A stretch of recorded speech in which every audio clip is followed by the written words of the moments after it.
Welcome home. We are WNST, AM 1570, Towson, Baltimore. We are Baltimore positive, and I feel like Todd Rundgren. I don't want to work. I just want to bang on the drum all day, but I am going to work. We have three more Crab Cake Tour stops, including in Dundalk with Rock and Roll Hall of Fame drummer Gina Shock on Thursday. My pal John Allen, whose hair used to be longer than mine, he will be out with me, as well as my seventh grade music teacher, Mr. Calvin Statham, who's now 85 years young and led the congregation through a whole myriad of Christmas tales and stories of the baby Jesus last week down in Edgemere. So I am looking forward to that. I'll have Maryland Crab Cake Tour stops, Ravens scratch offs, as well as the Candy Cane Cash scratch offs. And Costas on Thursday. We'll be at Gertrude's on Friday with Dan Rodricks and my cousin John Shields, eating all sorts of crab cakes. And then on Monday, I'll be working it off in purple at Planet Fitness at Timonium, getting ready for 2026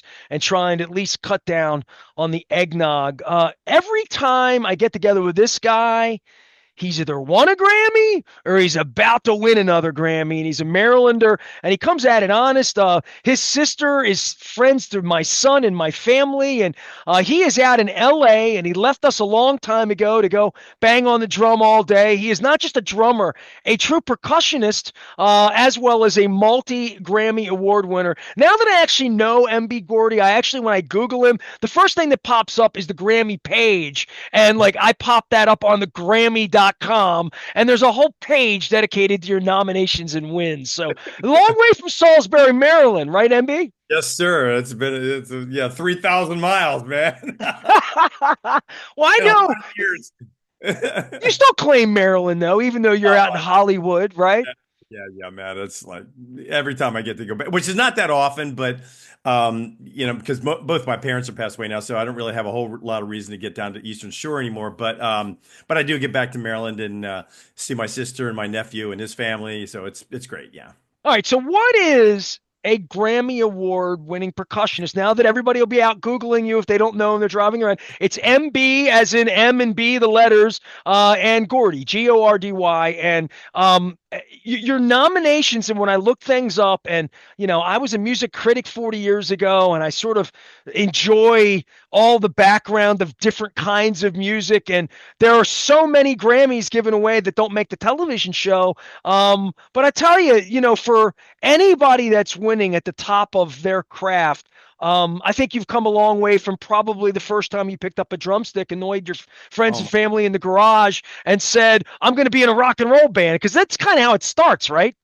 well, in my case, yes. I mean, I was young and, I grew up with Dave Clark Five and the Beatles and, like all that era.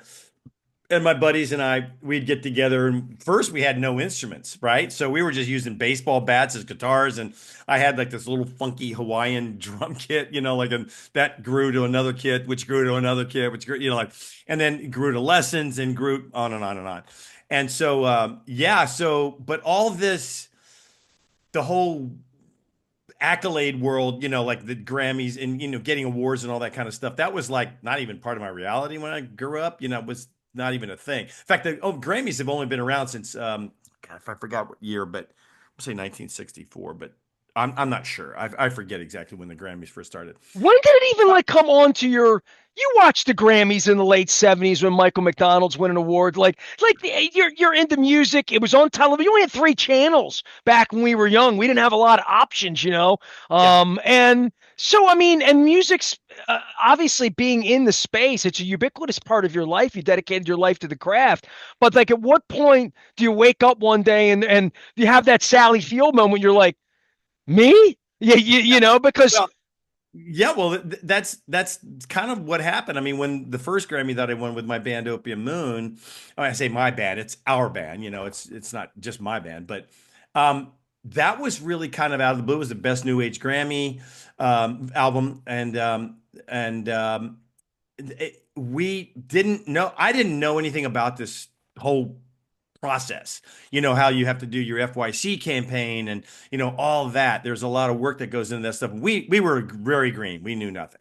And we came in and just it was a heartfelt record, and if your listeners get a chance to listen to it, Teach it me about Opium Moon because he did last time, and every time I have you on, it is new age music. It is, I mean, I think it's very accessible for anybody to want to listen to it, right?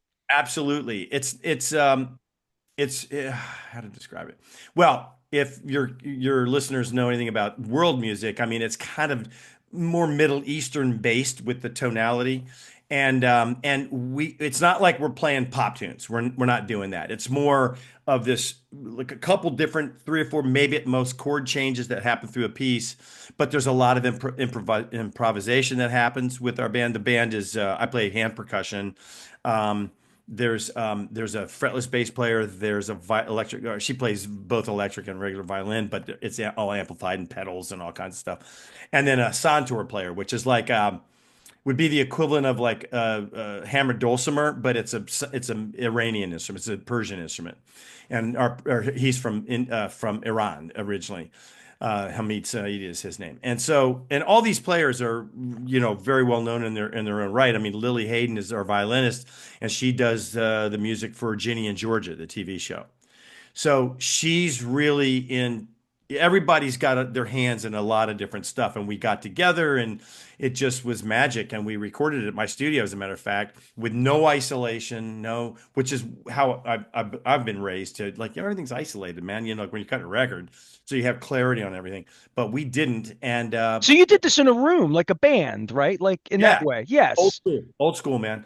In my studio, we all got together just to rehearse, but we recorded it, and it was like, whoa, Because this is I often wonder, like, and I'm studying AI now, and you're out in LA, but putting pieces of bands together. And when I talk even to modern rock musicians, it's, hey, like I had Steve Gorman's a buddy. Why am I always friends with the drummers and the offensive linemen? Why don't I never know the guitar player or the singer? It's always the drummer I know. So Steve Gorman's a buddy of mine. He does radio, and he's another Severna Park guy here from the Black Crows. And they put this new band together with Darius, who spends a lot of time in London, and Mike Mills, who lives in Atlanta, that you can put a band together and send parts back and forth instantaneously in a Dropbox that you don't need to be in a room. But I still think there's something that's like, no. even with you and me right now Zooming, I would rather. It's 20 degrees here. I'd rather be in LA. I don't care what it is. I'd rather be in K Town right now eating some barbecue with you and like sitting next to you. But there is this point where it's so accessible for anybody to communicate. Music, it's mostly made that way now, correct? Well, yes and no. I mean, I have a studio at my house, and so I do a lot of work here for other composers. Now, preferably, hopefully, they come. And at least I get to work with them. But let me back up and just say something. Like, because none of this existed when I grew up, and it's all coming to existence, like sending tracks and recording remotely and all this kind of stuff. Last 25 whatever years, but and it's become more and more and more. I've had my studio at my studio here at the house since 1998, but that was in my garage. But I built a studio in the back of my house, and that's been since 2007 when I moved into it. So so yeah, there's that element. But I have to say, and when I do clinics and workshops and work, because I do a lot of work with young composers and all this kind of stuff, I did not get into music to sit in my studio and play music by myself. Anybody can do that. We can do that all day long. You can play the records. You can, and now with technology, I isolate this and that, and like everybody's got GarageBand, and there's all kinds of stuff you can have. That did not get into music to play music by myself, man. It's communication. I want to be with other people. Well, Ultimately, and part of it is being a musician. You rehearse in solitude, like being a basketball player shooting free throws in an empty gym, right? Like you're really sweating it out alone. The jam, the juice. I would say the glory or whatever that serotonin, whatever that rise you get happens not just in the space with your other, but when other people light up to your music, right? yeah, absolutely. Which is why I will personally not ever stop playing live unless I physically can't or I don't get hired or whatever. I'm not gonna. That's the feed right there. You're communicating not just with the band members, but with the audience, and you're getting that feedback. And you feed off that. And when Opium Moon plays, or any other these other bands, like these past 3 nights, there's a group here in town that this buddy of mine, George Kahn, has a group called the Jazz Blues Review with these three amazing singers and a quintet band, and or no, it was a sextet, and because we use guitar, trumpet, sax, bass, drums, and he plays piano. So this is a And jazz thing, total jazz thing. that's a more jazz R&B type thing, yeah. Oh And man, see, I got to get back out to see you. Come yeah. on. And dude, that is just such a, and these singers are so good, man. And it's just such a high to play that, man. That I'm sorry, we can talk about AI, all you want all day long, but AI will never replace this. I mean, imagine, are you going to go to a concert and look at a stage full of nothing to listen to music? No, you're not going to do that. You want to see people, man. You Hey want to man, be. I have been turned on. I mean, I went back to the Sphere to see the Eagles with my wife a couple You of did? months Oh, I ago. haven't gone yet. I haven't And, gone yet. and I made it out to the last time we chatted. I told you the Hollywood Bowl was on my bucket list. I made it out to see the Who and Joe Perry and Steven Tyler and Slash got on stage that night and Youngblood. It was like a whole thing at the Hollywood Bowl. It was like this glorious, perfect night in September that I did it. And Yeah. as I sit here, the year's winding down. It's the end of 2025.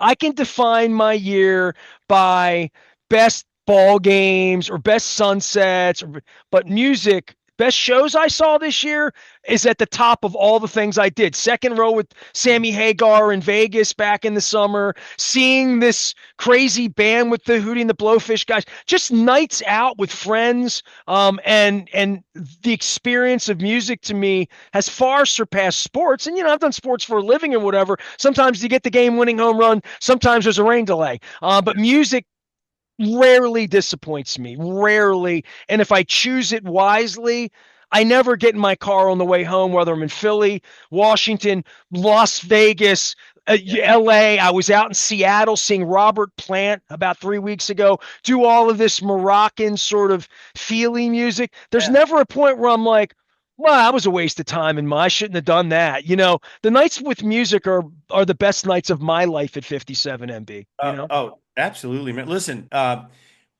hands down, for me, the best concert in all my life, forever, was 2 years ago when I saw Peter Gabriel's tour. That dude to me is God. I mean, that show was amazing, and it's something I will never ever forget. But I've seen him a dozen times, and the time he was in the ball, oh, the giant ball rolling around on top of the crowd at the Capitol Center. I mean, you don't forget that. You don't, you no, know. he's on the top of his game, always has been. He owns a technology company that designs all of his production stuff, or whatever they do it. But it's just creativity to the max as Well, far the as sounds on the So album, even 40 years ago, we're going back to 86. African sounds, African singers, African beats on the back end of even Paul Simon doing that with Graceland, right? So and then Robert Plant, I hear the Moroccan sounds in his music going back to the early 80s and Pictures at 11, when I hear the yeah, Big Log even. yeah. I mean, and that's amazing stuff. And we did see, by the way, we saw Paul Simon's tour. We didn't go to the Hollywood I'm sorry, to the Disney Hall. We saw it in Long Beach. We thought it would be a better, and it actually was a great environment to see it. And it was fabulous. But I have to say, it was an interesting thing. What, Paul Simon's 82, 80. Yeah. But so his voice is way more fragile than it used to be.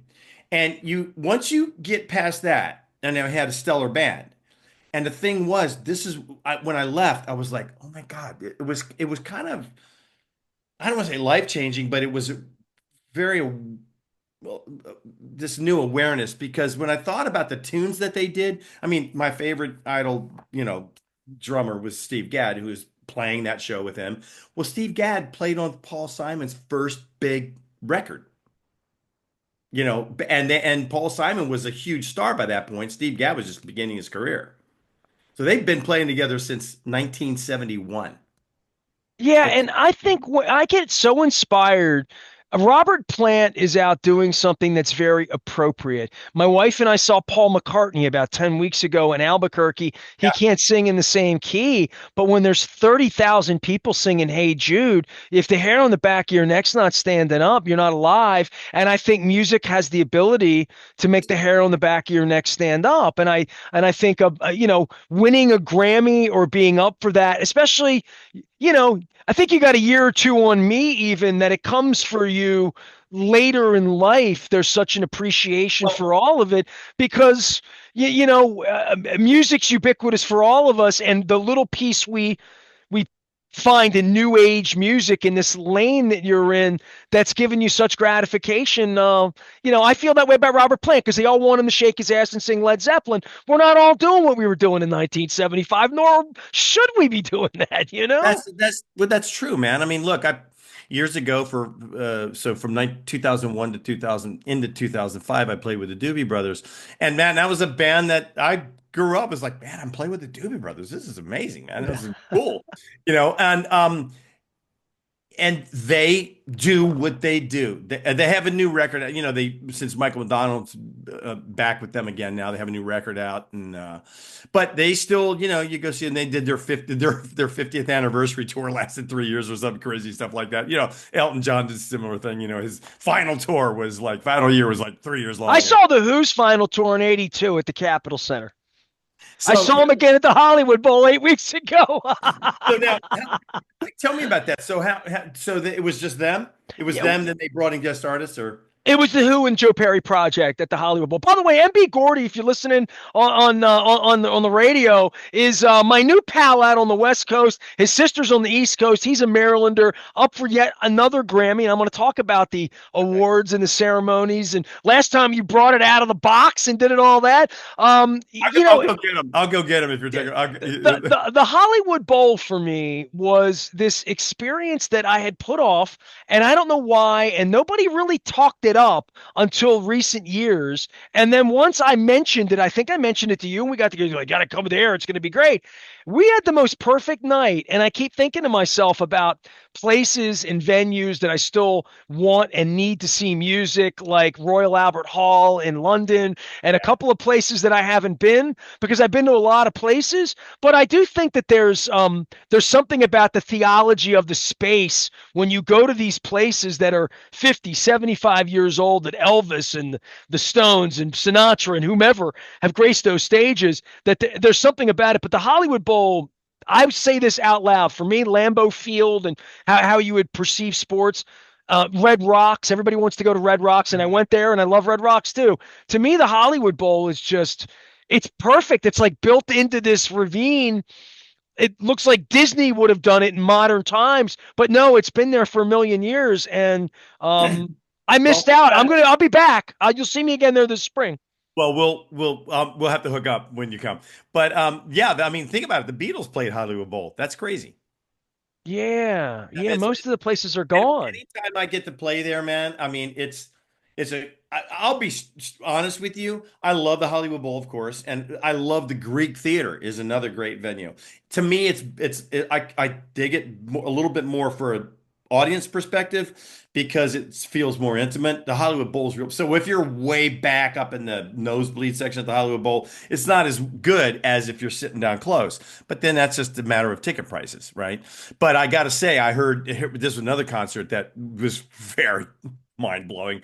Was Herbie? If you guys get a chance to see Herbie Hancock's tour that he's doing, I don't know how much he's doing. It's spotty through the rest of the year into the spring, and I think his last show with this tour is going to be at Disney. I think it's at Disney Hall in April. But anyway, if you get to see Herbie, if he's coming to near where you are, see that show. It's mind blowing. And I got Hollywood Bowl tickets. I was like third section back. It was the closest I've ever sat at the Hollywood Bowl, and it was like mesmerizing, man. It was Well, so good. Herbie Hancock was innovative 40 years ago in Longer. regard to having his mind opened to different sounds, different beats, different music, unclassified. You didn't know, you didn't know where to find him in the music store because they couldn't label him, right?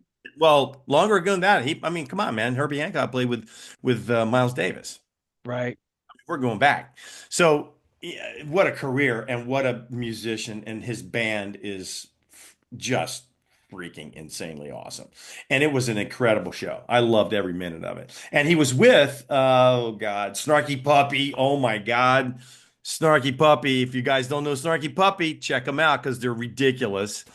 And I forget the opening act. This girl, I forget who it was, but anyway. How does music come to you as a person in the industry? And last time we talked, you make music for movies. You're sort of percussionist for hire. You have a studio, you make a living, you've toured, you've done all that stuff. You live in LA, but like finding something that sounds like something else or something that you want to play, or somebody comes in and says, here, I'm going to pay you to be a part of my thing, and we're going to have hours, but this is the music I want to do. What how do you pick the parts, and and I would think people come to you with all sorts of things because you're a pretty open-minded individual in regard to sounds, right? You're not one kind of drummer or one kind of percussionist, Um, which makes you kind of unique, right? Yeah, yes, I would agree with that.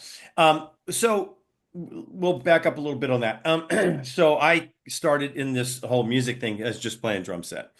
Then once I started going to college and then I went to graduate school and broke into my career, it was more of the well, in school I had to study percussion. Well, I didn't have to. I could have gone to some school and just played like Berkeley School of Music and just been a drummer. But I chose schools where I went to Towson State first, and then I eventually went to Glassboro State in New Jersey, which is now Rowan University, and I did my graduate work at California Institute of the Arts here in California. And that's where I really got into the world music thing at Cal Arts. I studied Ghanaian drumming, I studied Indonesian gamelan, both Balinese and Javanese. I studied in India. I played tabla. I learned tabla there. I learned that language, for what that is. I mean, I don't play like Zakir Hussein, but I studied, and I'll have a lot of friends who, or that's their main thing. You could What was have. your gateway to that? I mean, from a music perspective in Salisbury or Towson or even Jersey, where you're at a record store and you move from, let's say, Led Zeppelin and, whatever the music you were listening to something that maybe was a smaller section that, a smaller minded person wouldn't see some of that stuff maybe, or hear it or have Well, access to it. okay, so I grew up, obviously I was listening to the Beatles. I was Led Zeppelin, John Bonham, my favorite drummer, like one of my favorite drummers. At least in the rock world. Um, and then on and on and on, right? And that grew to whatever. So now I'm at Towson State, and the first time I heard Light as a Feather by Chick Corea, I was like, what is this?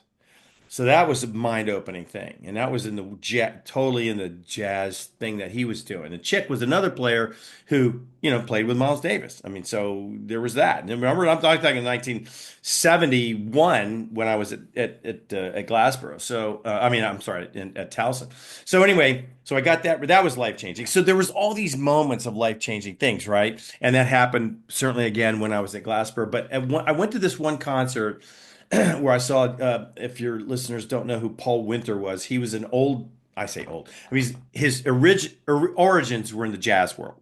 But then he was like one of the kind of the forerunners of new age music in a way, because he wrote this tune and then he built his whole new repertoire around. There was a tune called Icarus, which became a very sort of they still called it jazz, but it was not bebop. It wasn't Miles. It wasn't Chick Corea. It was a lot more mellow sounding.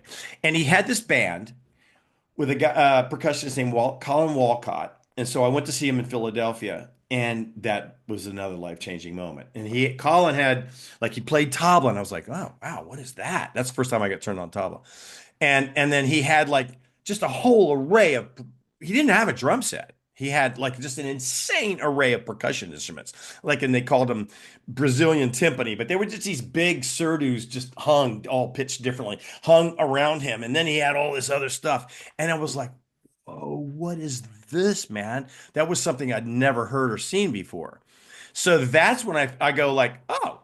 I'm gonna find out about that tabla thing, man. I want to start teaching. Well, I found out that you can't teach yourself to play tabla. You have to study it from somebody. It's like one of the hardest instruments I've ever learned how to Well, you play. also have to have access to the instrument or the sound or the music during an era where there wasn't a click away for an internet. There was barely a record store to get, a Zeppelin album if you didn't live in a city somewhere or have a college, record store Yeah. we're talking about in the 70s. So finding this music really Yeah. takes a little exploration. That's all, right?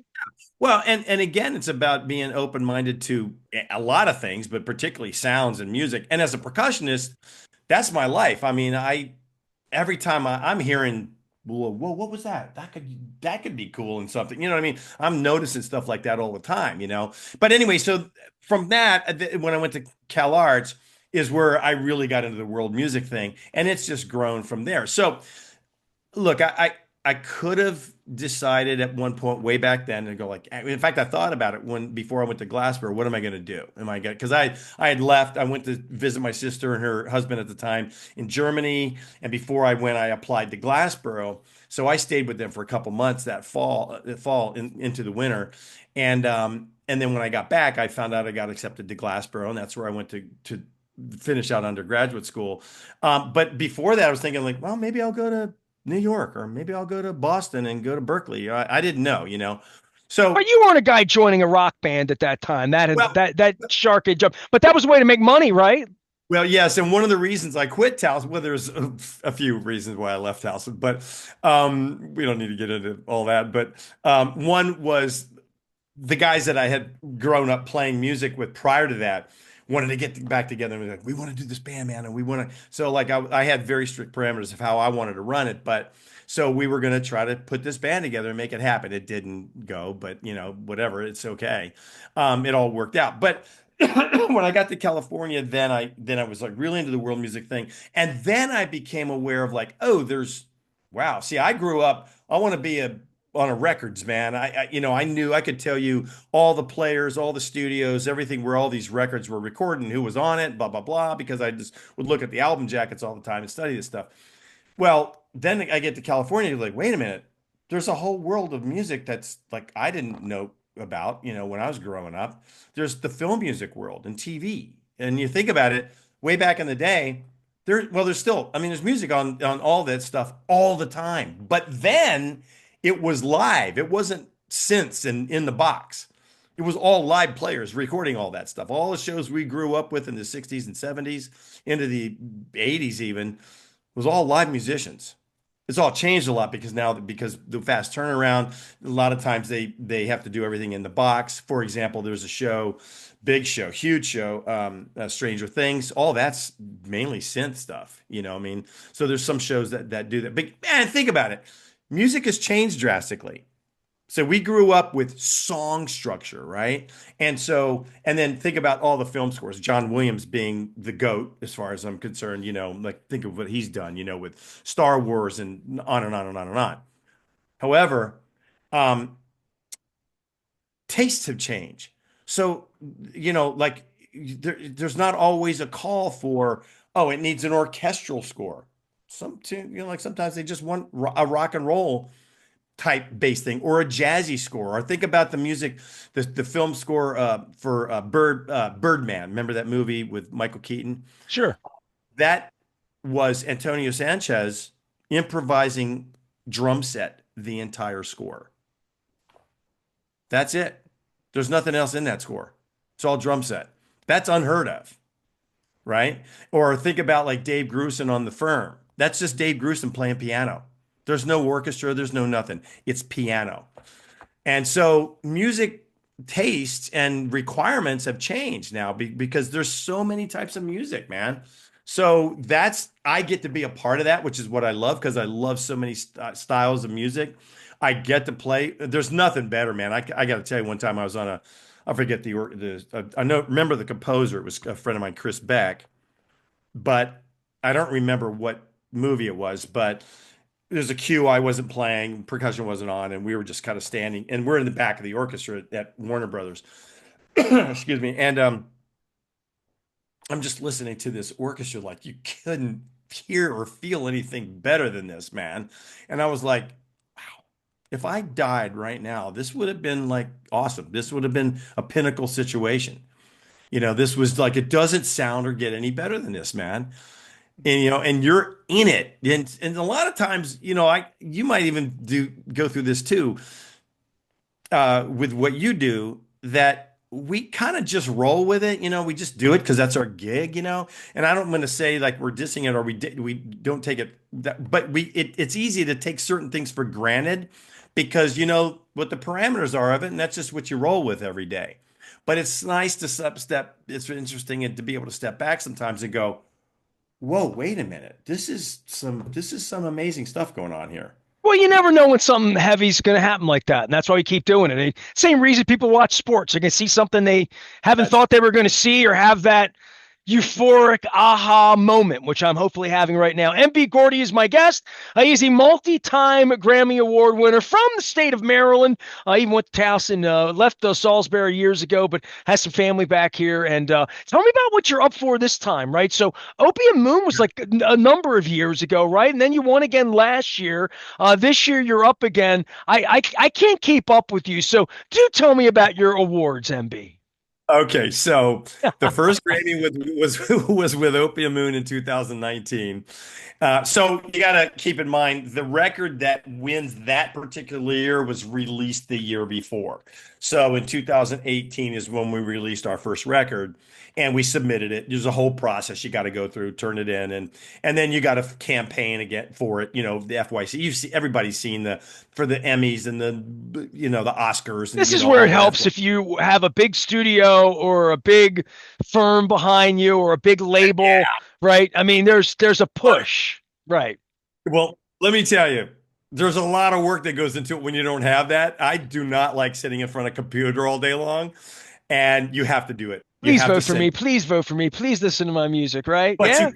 and here's the thing. You can never say, use the word vote. Please vote for me. Okay. Everybody knows what it is, Please but consider. there you go. There you go. See, That's it. Check I out my new record.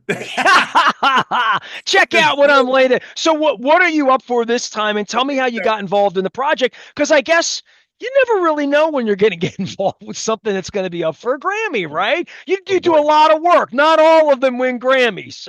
That's right. That's right. So, okay. So, well, because of that, so that led to a nomination with Opium Moon for the 2022 Grammys. We were still at the back end of COVID, and it was in Vegas that year, and whatever. We didn't win, but we got a nomination. And then this year, and for so 2025 February, was a record that I was involved in with that was recorded last year with a guy named Matt Beef. And so he's fantastic. It's like he won Best Global Music Album. And well, for lack of a better term, he's a Afrobeat kind of uh, artist. Okay. But he's got spoken word on it. And he recorded it with the Royal Philharmonic at Abbey Road in London. So that's one of the first times I've ever heard a record of that sort with an orchestra on it.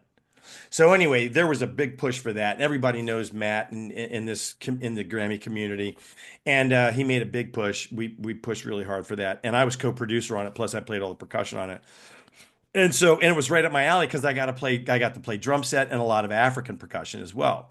So anyway, so he won a Grammy with that. Now, then there's this whole other thing.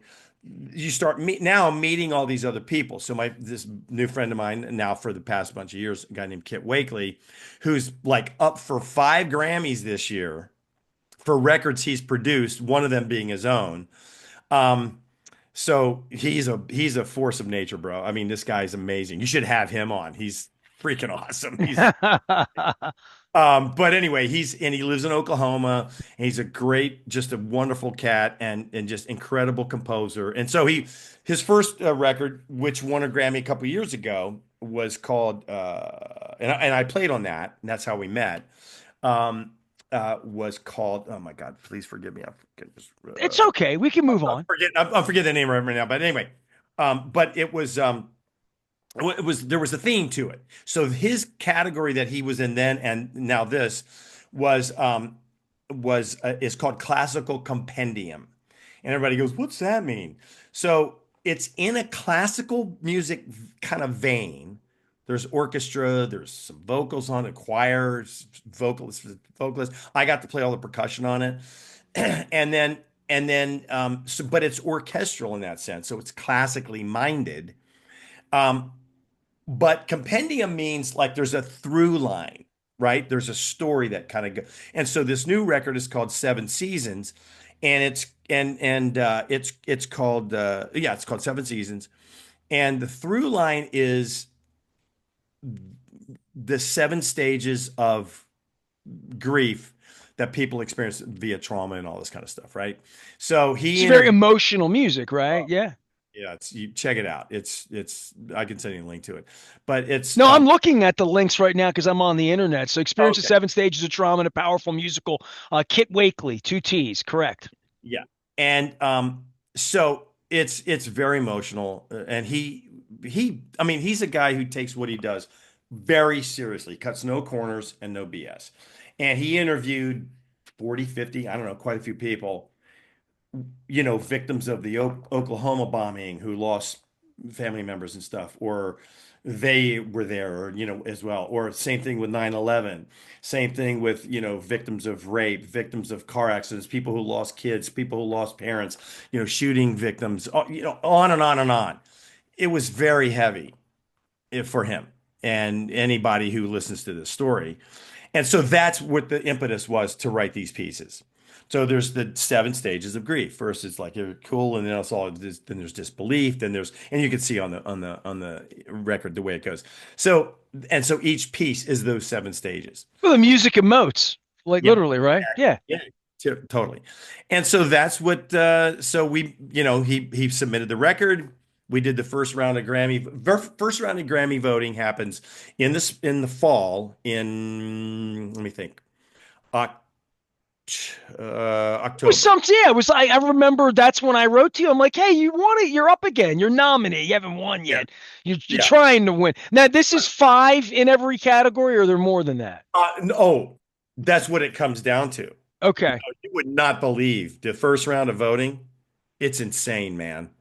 It's beyond a full-time gig to try to listen to everything that you're gonna. Right. Hundreds of pieces right that Well, want to be nominated. Right. Understood. in that category, there was like, forgetting, it was 200 and something or Best 400. Classical Compendium is the name of the Yeah. category. There it is. Seven Seasons. MB Gordy is my guest. If you want to find him, you go to Grammy.com, put his name in. And MB. Tell me what the MB stands for, MB. The MB stands for officially Marvin Bounds Gordy the Third at your service. There you go, man. That's a great name. Not Nestor Aparicio. I have to explain that to people. We're a Baltimore positive. MP's out in Hollywood.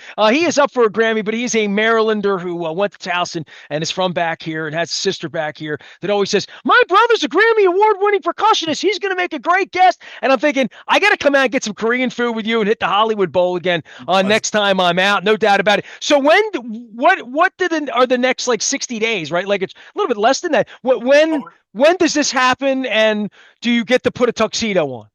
Okay, so Or they just mail you the damn thing? no. We just started the voting for this final round. So, oh yeah, so what that gets narrowed down to is in a lot of categories, five. In some of the bigger categories, some of the pop categories, it's 10. But whatever. Anyway, so that voting started Friday, and it goes through, I want to say January, whatever that Friday is, 5th, I think. And I think it's the 5th, or whatever that Friday is. So we're in And a pretty key period right here. The now voting's like on. All and right. so here we are, the holidays, and now you're All going like, right. This is the push. I got it. push, it was that. Well, I don't know anybody in the academy or whatever Well, to tell all your get friends votes. about Kids Record. If you like, whoever's listening, if you're in the academy, bring it on, baby.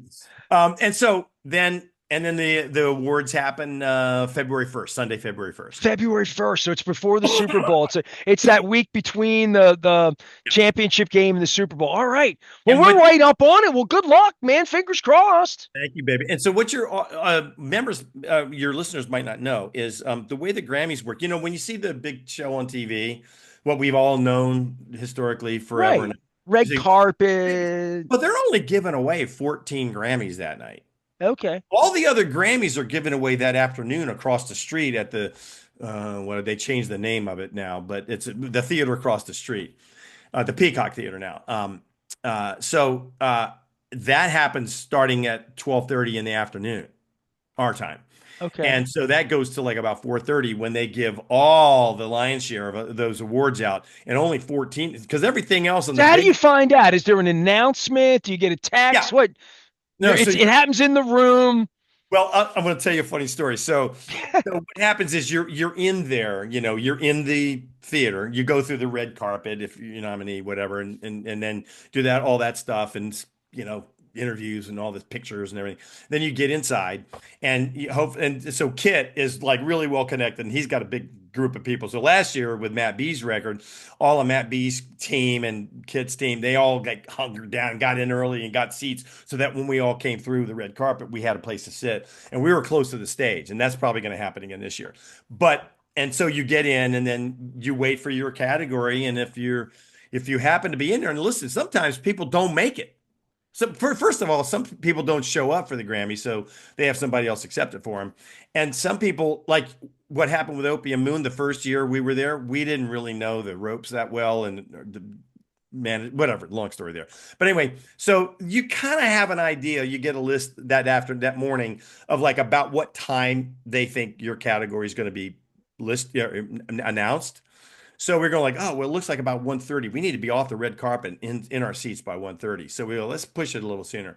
So literally, we got off the red carpet. We weren't in the theater 10 minutes before they announced our category. We could have missed it. Well, you got to get some video on a scene in there, get excited about Yeah, it, yeah. and Yeah, there's you got me googling Kit Wakely now. So like I'm figuring this whole Memphis thing out and the Oklahoma thing and Joe really. Satriani. I Oh got it yeah, all going on. he's friends with Joe. Yeah, yeah, I yeah. saw Satriani with out with Sammy Hagar. It was one of the greatest things I've ever seen doing 5150. I mean, that's in my lane, MB. Yeah. Hey, which by the way, reason I asked you about the Who, because I got to play with them when they were at the Bowl 2 different years in a row, 2 years ago and a year before that. Awesome, because they used an orchestra on there, Sure. and it was beyond high, dude, playing. And I Nice. played with Joe Bonamassa a couple years ago at the Bowl too with an orchestra. So the first half was just him and his band, excuse me, and the second half was with an orchestra, and it was oh my God, it's You're just the like dude they hire when they come to town and want to have an orchestra to back them up at the well, Hollywood I, Bowl. I hope so, whatever, but because I need to do what I do, but I got a guy. He's in the valley. We'll call him. MB Gordy is here. You don't need to grab your Grammy. Here's the deal: you're going to win the next one, I don't. and then when For it your comes in the listening, guys, mail in the box that it comes yeah. in, So what happens is you win your Grammy. You don't take it home that day because they got to send you one with your name and all the stuff on it. And you go home empty-handed that night. Like your friends want to see it and stuff. You don't even have it. well, listen. Here's the funny thing, man. The thing when the first Grammy I won, uh, they were at the time having the big after party. They stopped this, but they were having the big. I don't know why. It kind of bums me out, but were having the big after party right across the street. It was the Staples Center. Now it's the Crypto. Yeah. Right. crypto arena. But anyway, right next door is the Civic Center, and so imagine, I mean, it's a big place, and they have that food, and all the people come from there to there. Well, we didn't know, we weren't told, and via our sort of team, like, okay, they should have said, "Hey, don't stay at the Grammys." The entire time. I'm talking about the big event at the end of the night that The everybody's seeing television event. Yeah. leave early so you don't have to stand in line so long to get in. Well, we didn't know that, right? So we waited the whole thing, and it was raining that night. So here we go outside, and we're just standing in line like everybody else, and we're going like, "Hey." We're not to be egoed about it, but we're like, "Hey, man, we won a Grammy. Don't we have like some kind of special entrance over here or something?" It's like, no. So we had to wait in line with everybody else, and it took like a half an hour to get in. And then when we got in, we were starving, by the way, because that's another thing about the Grammys. There's no food, and you got to come prepared. And so, Bring snacks. exactly, and bring a battery pack for your phone. So anyway, so we walk in, and like the food line is like we're like oh my God, we're never gonna get to eat, man. So we stayed like 20 minutes and left and went to a restaurant. But now all these other people we know, Kit and this wonderful singer named Sangeeta Kaur. It's all part of people we know here, and she's in the Texas chapter. She lives in Austin. Well, she lives here too, but Austin, Kit, they all kind of put a party together. So and the after party now is not at the Civic Center. It's now at the Grammy Museum. That's not that big of a place. You can't get that many people in there. So everybody goes and does their own thing really afterwards. So that's that. But the best party on the planet is the night before the nominee party. That is the Everybody's a awesome part. winner until that night, right?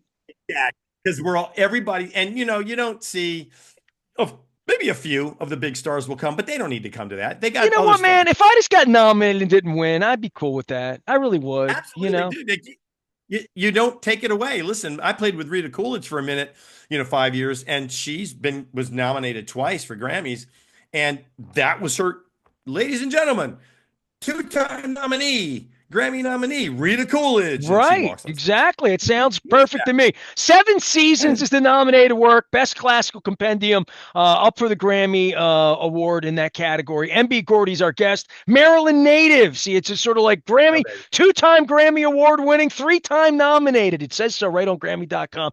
MB, it's Well, always great now to it's visit with you, four-time man. nominee. Four-time. I'm sorry, Yeah, I got well, the math wrong. I'm yeah. sorry. You're right. But yeah, hopefully a three-time winner, four-time nominee. But anyway, when you talk about crab cakes, dude, I get homesick, man. I'm like, Well, it is the shipping season for our friends at Fadley's and Casas and Coco. So feel free, pick your choice, get one of each. They're all different and they're all delightful in their own special way. That's why we're doing the Maryland Crab Cake Tour. It's brought to you by friends at the Maryland Lottery. I'll have Raven scratch offs to give away, as well as the Candy Cane Cash scented tickets. I'll smell like Santa Claus because they smell like peppermint. We're going to be at Casas on Thursday. Friday, we moved to Gertrude's at the BMA. So I got the arts this week. I got politics, arts, music. MB Gordy has been our guest here. Hey, man, fist bump out to you and shout out to everything in LA. You got better weather. You made a good life decision going out there to California for that fresh air. And it's all. as we sit here on 20 degrees, I got 4 inches of snow out here. Um, I know my nephew sent pictures of his backyard. And I'm like, oh man, they get to ski in their back. I mean, sled in their backyard. It's awesome. Yeah, you're one crab cake away from paradise out there in California. It is the holiday season. We're taking the crab cake tour on the road. We will be at Planet Fitness in Timonium on Monday. Happy holidays to everybody out there celebrating. We are WNST, AM 1570, Towson, Baltimore, and we never stop talking. Baltimore positive. Stay with us.